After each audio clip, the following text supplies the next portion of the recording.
In Ukraine, where an endless, bloody war continues to rage, its top general has called to recruit 30,000 new soldiers every month. You heard that right. Amid mounting casualties on the battlefield and a war that is showing no signs of abating, Ukraine's commander-in-chief has said that Kiev must mobilize 30,000 soldiers every month in order to sustain the war against the Russian army. And here's the kicker. Just weeks ago, Ukraine launched a new voluntary military contract program. The recruitment plan basically targets men between the ages of 18 and 24. So what we are talking about here is young men, some barely out of school, who are being called to join that war. Despite the fact that Ukraine is facing Western pressure to lower the conscription age, but Ukraine, which continues to be outgunned on the battlefield, is facing a major manpower shortage. Just have a look at these visuals on your screen. These are visuals from the battlefield. Today, April 10, Russian forces struck Ukrainian military targets, military equipment, Ukrainian personnel in multiple locations. In Kharkiv, in Donetsk, in the past 24 hours. In fact, Russia is said to have launched 55 drones towards targets in Ukraine. On the same day, Russian drones attacked the Ukrainian capital Kiev and the southern city of Mykolaiv. Overnight, at least 12 people were reportedly injured in the attack. In Kiev, the Russian drone attack sparked a fire at a storage facility, damaging residential buildings. According to Ukraine, at least 30 drones entered the airspace of the capital city. Evidently, the Russian forces continue to inflict heavy losses on Ukraine. And if it wasn't clear earlier, the disparity between the two militaries has never been more apparent. If there were 1,000 to 1,500 of them joining a brigade, then the average age would be around 33 to 35. The number is a drop in the sea as of now. In an interview published by the Ukrainian outlet, the Ukrainian top commander claimed that Russia can mobilize up to 5 million trained and experienced troops. According to the Ukrainian commander, Russian forces have increased five-fold since the war started in 2022. He says that Russia increases its forces by 8,000 to 9,000 every month. And he is not wrong, by the way. Russia has shown remarkable ability to replenish its forces, even if that means pushing young soldiers onto the battlefield. And while Russia has avoided a full nationwide draft, it has largely relied on contract soldiers and financial incentives to recruit volunteers. Last year itself, the Russian president claimed that more than 1,000 volunteers were signing contracts each day to go to the front. The Ukrainian general says that in some frontline areas, Russian troops outnumber the Ukrainians by a ratio of 10 to 1. And if that's accurate, it just shows just how much strain Ukraine is facing. Following the war, Ukraine declared a general mobilization, barring most men between the ages of 18 and 60 from leaving the country. But in recent months that have been marred by corruption and draft dodging, in response, Ukraine last year lowered the conscription age to 25, introducing stricter penalties for draft evasion and desertion. Shifting focus for now, nearly 17 years after the 26/11 Mumbai terror attacks, one of its key conspirators, Tahavur Rana, is finally in India's custody.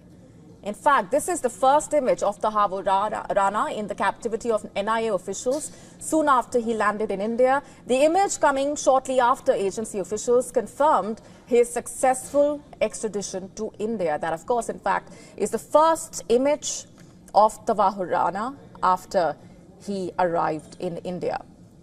As per the NIA statement, he was formally arrested on arrival in New Delhi. The agency, the National Investigation Agency, the NIA, formally arrested Tahavur Rana, the key conspirator in the 26/11 Mumbai terror attacks. Rana's custody could not just give India further leads into the planning and execution of the 26/11 attacks, but also perhaps provide India further details about conspirators behind the 26/11 horrors, perhaps even exposing a greater role of Pakistan and other collaborators. Interrogation of Rana could shed light on how deeply the ISI, the Pakistan Army, and terror outfits were involved in masterminding the attacks. The 64-year-old Pakistani-Canadian citizen was extradited from the United States after all his attempts to evade extradition failed. Rana arrived in New Delhi on Thursday evening on a special aircraft. He is expected to be taken to the headquarters of the National Investigation Agency amid tight security. Escorted by personnel from Delhi Police's special cell, Rana is later expected to be taken to Delhi's Patiala House Court and presented before a judge for hearing. The Patiala House Court has become a virtual fortress with a heavy presence of Delhi police and paramilitary forces. Security has also been beefed up in Delhi's Tihar jail, where Rana is reportedly likely to be lodged. The Rana's extradition is seen as a major breakthrough for India. The man is believed to be a close aide of David Headley, the Pakistani-American terrorist who conducted recce missions for the 26/11 attacks. Headley, who is imprisoned in the US, testified that Rana provided both financial as well as logistical support for the 26/11 attacks. 2 years ago, in its supplementary charge sheet, the Mumbai police said Rana arrived in India just 2 weeks before 26/11 and left 5 days prior to the attacks. In its charge sheet, Mumbai police also attached emails exchanged between Rana and Headley regarding the planning of the attacks. According to sources, Rana and Headley spoke on multiple occasions before the 26/11 attacks. So the question remains, after Rana, will Headley be the next to be extradited? India has long said Rana had close ties with Pakistan Army, ISI, Lashkar-e-Toiba. In fact, let's also listen in to what Pakistan's Ministry of External Affairs said when WION posed a question about Rana's nationality. Tahabar Rana's extradition has been approved and he's currently en route from the US to India. He's a dual national of Pakistan origin. And if reports are to be believed, he's quote-unquote a financier of the 26/11 attacks. What is Pakistan's comment on that? The Hawar Rana issue, we have conveyed our position regarding his Canadian nationality. And as far as our record indicates, he did not even apply for renewal of his Pakistani origin documents for the last 2 decades. I reiterate position, we will give further updates in due course. Following preliminary questioning in New Delhi, Rana is expected to be moved to Mumbai for further interrogation. Rana was taken into custody in October 2009 by the FBI on charges of aiding a terror plot against a Danish newspaper. He was convicted for it in 2011. The Israeli ambassador to India thanked the Indian government for its persistence in bringing the terrorist to justice. Are encouraged to hear about the extradition to India of one of the perpetrators of the terrible and horrendous terrorist attacks that happened in Mumbai on the 26th of November 2008, which took the lives of more than 170 innocent civilians, including Israelis. I would like to thank the government of India for its persistence in bringing the terrorists to justice.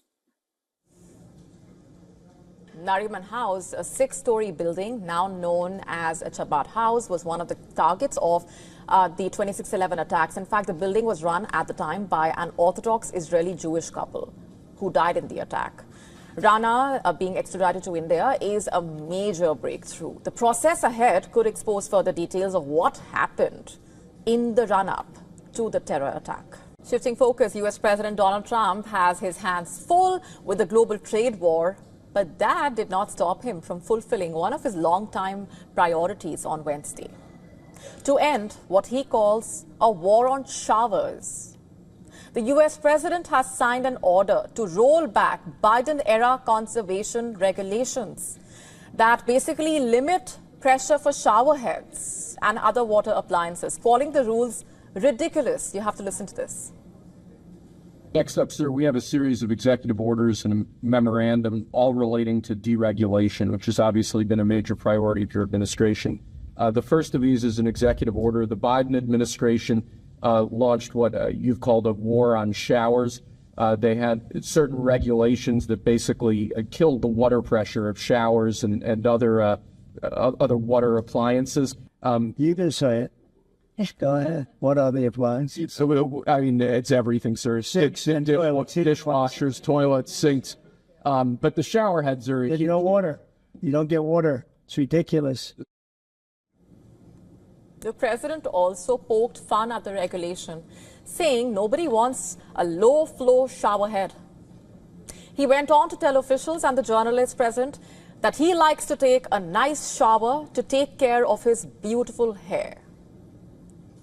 I like to take a nice shower to take care of my beautiful hair. I have to stand under the shower for 15 minutes till it gets wet. It comes out drip, drip, drip. It's ridiculous.